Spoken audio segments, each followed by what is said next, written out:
এই পৃথিবীতে সব মানুষ, সব সংগঠন, ইনস্টিটিউশন যাই বলি না কেন, কিছু ভুল ত্রুটি থাকতেই পারে, সরকার বলি, দল বলি, যেভাবেই যা বলি না কেন।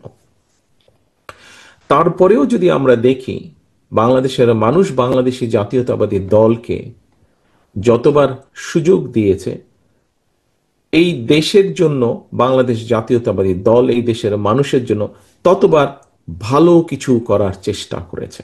আমরা সিদ্ধান্ত নিয়েছি আগামী নির্বাচনে বাংলাদেশের মানুষ বিএনপিকে আবার দেশ পরিচালনা, ইনশাল্লাহ দেশ পরিচালনার সুযোগ দিলে আমরা এই খাল খননটি কাজ আবার শুরু করব। এটি আলোচনা হয়ে গেছে, এটি যে উপস্থাপন করেছে এটি আলোচনা হয়ে গেছে।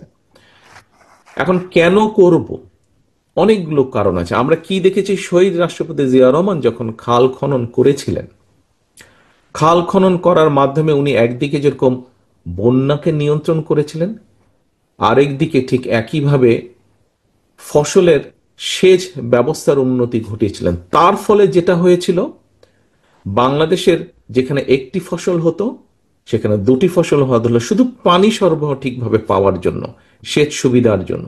যেখানে দুটি হতো সেখানে তিনটি ফসল হওয়া ধরলো শুধু সেচ সুবিধা পাওয়ার জন্য।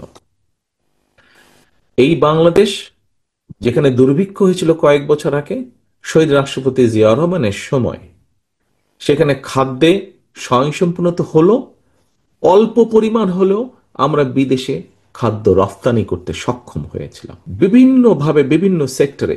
তোমরা যেমন আছো, তোমাদের থেকে তরুণ যারা আছে, ছেলে মেয়ে তরুণ যারা আছে, সেটি শিক্ষিত হোক, অল্প শিক্ষিত হোক, অর্ধশিক্ষিত হোক, সব ধরনের মানুষ, শহরে থাকুক, গ্রামে থাকুক, সব ধরনের মানুষ কম বেশি বিভিন্ন রকম কর্মসংস্থানের তাদের সুযোগ সৃষ্টি করা।